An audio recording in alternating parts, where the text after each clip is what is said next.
Hello guys, স্বাগত Bengali home কিচেনে। আজকে আমি শেখাবো চকো চিপস কুকিজ।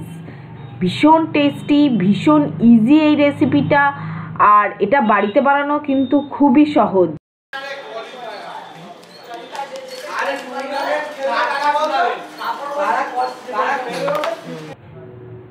বুঝতেই পাচ্ছেন কতটা ক্রিস্পি হয়েছে। আর এটা কিন্তু আমি বানিয়েছি এগলেস, উইদাউট ওভেন এবং প্রেশার কুকারে। তাহলে চলুন এই রেসিপিটা বানাতে কি কি ইনগ্রিডিয়েন্টস লাগছে দেখিয়ে দিই। তার জন্য লাগছে নরম সফট বাটার, লাগবে ব্রাউন সুগার, এমনি নর্মাল সুগার নিলেও হবে, আমি ব্রাউন সুগার ছিল বলে নিয়েছি। লাগবে ময়দা, লাগবে baking powder, vanilla essence, 2 table spoon দুধ লাগবে, আর লাগবে চকো চিপস। আমি দুধ নিয়েছি যেহেতু আমি ইউজ করিনি এগ বলে, আর যদি কেউ এগ ইউজ করে তাহলে এই কুকিজ বানানোর জন্য একটা ডিম লাগবে। এবার আমাদের ময়দাটাকে চেলে নিতে হবে, তার জন্য আমি নিয়ে নিচ্ছি ময়দা। অবশ্যই কুকিজ এবং কেক বানানোর জন্য যা যা ইনগ্রিডিয়েন্টস নেবেন সেগুলো সব চেলে নেবেন। এবার নিয়ে নিচ্ছি বেকিং পাউডার। এতে কিন্তু শুধু বেকিং পাউডারই দিয়েছি, বেকিং সোডা কিন্তু কুকিজ বানানোর সময় লাগে না। এবার আমরা সব চেলে নিচ্ছি।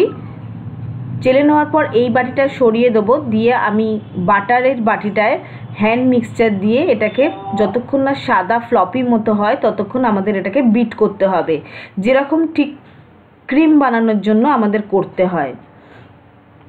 মোটামুটি 7 থেকে 8 মিনিট সময় লাগে, হাই পাওয়ারে বিট করবেন। দেখুন সাদা মতো হয়ে গেছে, এরকম হতে হবে। এবার আমি ব্রাউন সুগারটা দিয়ে দিচ্ছি। কুকিজে কিন্তু চিনিটা আপনাদের টেস্ট অনুযায়ীও দিতে পারেন, আমি ইনগ্রিডিয়েন্টসে যা দেবো তাই ব্যবহার করতে হবে তেমন নয়।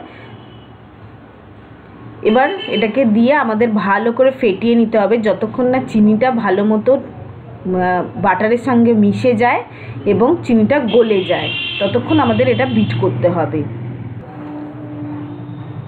দেখুন অনেকটা ফ্লপি মতো হয়ে গেছে। এবার আমি এর মধ্যে দিয়ে দিলাম 2 টেবিল স্পুন মতো দুধ আর ভ্যানিলা এসেন্স দিয়ে আবার এটা 5 মিনিট মতো আমরা বিট করব, যতক্ষণ না চিনিটা খুব ভালোভাবে আমাদের মিশে যাচ্ছে। আমি কিন্তু এখানে চিনির পাউডার ইউজ করিনি, নর্মাল ব্রাউন সুগার ইউজ করেছি। আপনারা যদি নর্মাল চিনি ইউজ করেন তাহলে অবশ্যই একটু পাউডার করে দেবেন, তাতে সুবিধে হবে মিশতে। আর এর জন্য কিন্তু হ্যান্ড মিক্সচার অবশ্যই লাগবে। মোটামুটি আমাদের ভালো মতো মিক্সড হয়ে গেছে, দেখুন দেখেই বোঝা যাচ্ছে একটা ক্রিমি টেক্সচার চলে এসছে একদম। এবার আমরা এর মধ্যে আস্তে করে ময়দাটা দিয়ে দেবো, যে ময়দাটা আমরা ছেঁকে রেখেছি বেকিং পাউডারের সাথে। এবার আর হ্যান্ড মিক্সচার লাগবে না, আমি জাস্ট স্প্যাচুলা দিয়ে এটাকে কাট অ্যান্ড ফোল্ড করে এটাকে মাখিয়ে নিতে হবে। এটা অবশ্য হাতে করেও আপনারা মাখাতে পারেন। কুকিজ ডোটা যদি একটু নরম লাগে, সফট লাগে, তাহলে আপনারা একটু ফ্রিজে রেখে সেট করে নিতে পারেন। অল্প অল্প করে ময়দা দিয়ে দিয়ে এটা মাখাতে হবে, একসাথে সব ময়দা দিয়ে দেবেন না, যদি ডেলা হয়ে যায় তাহলে কিন্তু কুকিজ ভালো হবে না। আমাদের কিন্তু কুকিজ ডোটা একদম রেডি হয়ে গেছে, দেখুন হার্ড হয়ে গেছে বেশ সুন্দরভাবে। এবার এটাকে আমি ফ্রিজে 10 মিনিটের জন্য রেখে দিচ্ছি। তারপর আমি কুকিজ বানাবো, যাতে একটু আমার ডোটা সেট হয়ে যায়, আমাদের ইজিলি ব্যবহার করতে সুবিধে হয়।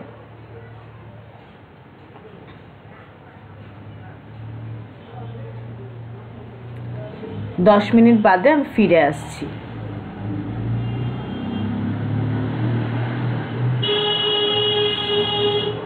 দশ মিনিট হয়ে গেছে, কুকিজের ডো আমার রেডি হয়ে গেছে। অলরেডি একটা সেট কুকিজ বানানো হয়ে গেছে, আমি দেখে নিলাম বানিয়ে ঠিকঠাক মতো হচ্ছে কি না। তো এবার আমি যে ট্রেটায় কুকিজগুলো বেক করব প্রেশার কুকারের মধ্যে, সেটায় আমি দিয়ে দিয়েছি বাটার লাগিয়ে দিতে হবে। আর আমি এখানে একটা দেখুন স্পুন নিয়েছি, স্পুনে করে তুলে তুলে আমি গোল্লা পাকাচ্ছি। গোল্লা পাকিয়ে বসিয়ে দিলেই এটা নিজের থেকে কুকিজ তৈরি হয়ে যাবে। এর জন্য আলাদা করে কোনো শেপ দেওয়ার দরকার নেই। যদি আপনারা কোনো রকম শেপে তৈরি করতে চান তাহলে করতে পারেন, বাট চকো চিপস কুকিজ এরকম গোল ধরনেরই হয়। এগুলো দেখুন আমার বেক করা হয়েছে, সেটা এরকম ফ্ল্যাট হয়ে যাবে। আর অবশ্যই কিন্তু একটু জায়গা ছেড়ে ছেড়ে বসাবেন, কারণ এগুলো কিন্তু ফুলে অনেক বড় হবে, তাই একটার সাথে আর একটা লেগে যাবে। এখানে প্রেশার কুকারটা কিন্তু আমি 10 মিনিট আগে থেকে গরম করে রেখে দিয়েছি, প্রিহিট করে রেখে দিয়েছি। তারপর কুকিজগুলো দেবো। কুকিজগুলো দিয়ে কিন্তু জাস্ট 5 থেকে 7 মিনিট আমাদের এটা বেক করতে হবে, আর একদম কিন্তু লো ফ্লেমে, একটুখানি লো ফ্লেমে আমাদের বেক করতে হবে 5 থেকে 7 মিনিট, মাথায় রাখবেন।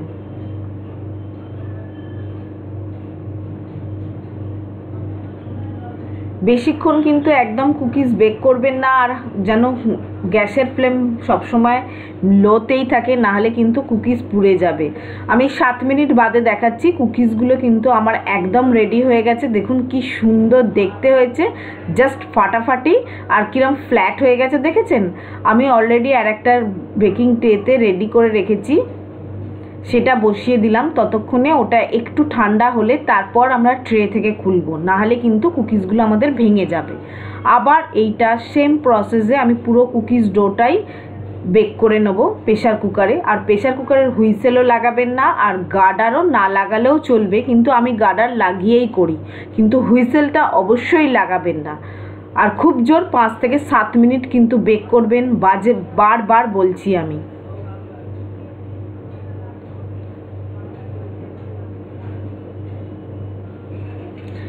10 মিনিট বাদে দেখাচ্ছি, কুকিজটা কিন্তু আমাদের একদম একটুখানি ঠান্ডা হয়ে গেছে। এবার আমি বার করে নিচ্ছি, তাও এখনও গরম আছে, আর দেখুন কি সুন্দর বেক হয়েছে। এবার এটাকে আমাদের আরও কিছুক্ষণ ঠান্ডা করে তারপর জারে পুরব। এখন গরম অবস্থায় জারে পুরলে কিন্তু এগুলো নরম হয়ে যাবে, আর যত ঠান্ডা হবে তত কিন্তু কুকিজটা শক্ত হতে থাকবে। এখন একটু নরম থাকলেও কুকিজটা যখন 1 ঘন্টা 2 ঘন্টা হয়ে যাবে তখন দেখবেন কুকিজটা কত শক্ত হয়ে গেছে।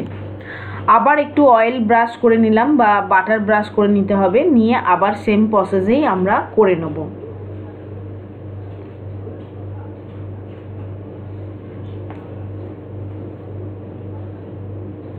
ওপরে 2-3টে কুকিজ বেশি করে বসিয়ে দেবেন, তাহলে দেখতে ভালো লাগবে। আমার সেকেন্ডটাও বেক হয়ে গেছে, 5 থেকে 7 মিনিট বেক করা হয়ে গেছে। দেখুন আমি আপনাদের দেখাচ্ছি, সেকেন্ড যেটা ঢোকালাম একদম রেডি হয়ে গেছে। দেখুন কত চটপট হয়ে যায় প্রেশার কুকারে কুকিজ, আর একদম কিন্তু ওভেনের মতনই হয়। আবার এটাকেও বেক করতে বসিয়ে দিলাম। এইভাবেই আমি সবগুলো করে নেব। অবশ্যই জানাবেন এই রেসিপিটা আপনাদের কেমন লাগলো, আর এই রেসিপিটা নিয়ে যদি কোনো প্রশ্ন থাকে সেটাও আমাকে কমেন্টস বক্সে করবেন, আমি তার অ্যান্সার দিয়ে দেবো। আর আমার এই রেসিপিটা যদি আপনাদের ভালো লেগে থাকে অবশ্যই লাইক এবং শেয়ার করবেন। নতুন নতুন ভিউয়ার্সদের বলছি, আমার এই রেসিপিটা যদি তোমাদের ভালো লেগে থাকে অবশ্যই আমার চ্যানেলটাকে সাবস্ক্রাইব করবে, বেল আইকনটাকে টিপে দেবে, যাতে নতুন নতুন ভিডিও আপলোড করলে তোমাদের কাছে নোটিফিকেশান যায়। এই কুকিজগুলো কিন্তু 1 মাসের বেশি কিন্তু জারে রাখা যায়। অবশ্যই একটু ঠান্ডা হলে, মানে 1-2 ঘন্টা বাদে তোমরা কুকিজ জারে করে রেখে দিতে পারো। এটা 1 মাস অবধি খুব ভালো থাকে, 1 মাসের বেশিও ভালো থাকে। অবশ্যই ভালো করে আটকে রাখবে, এয়ারটাইট কন্টেনারে রাখতে হবে, আর ফ্রিজের বাইরে রাখবে। ফ্রিজে কিন্তু কুকিজ রাখে না, নর্মাল টেম্পারেচারে রাখতে হবে।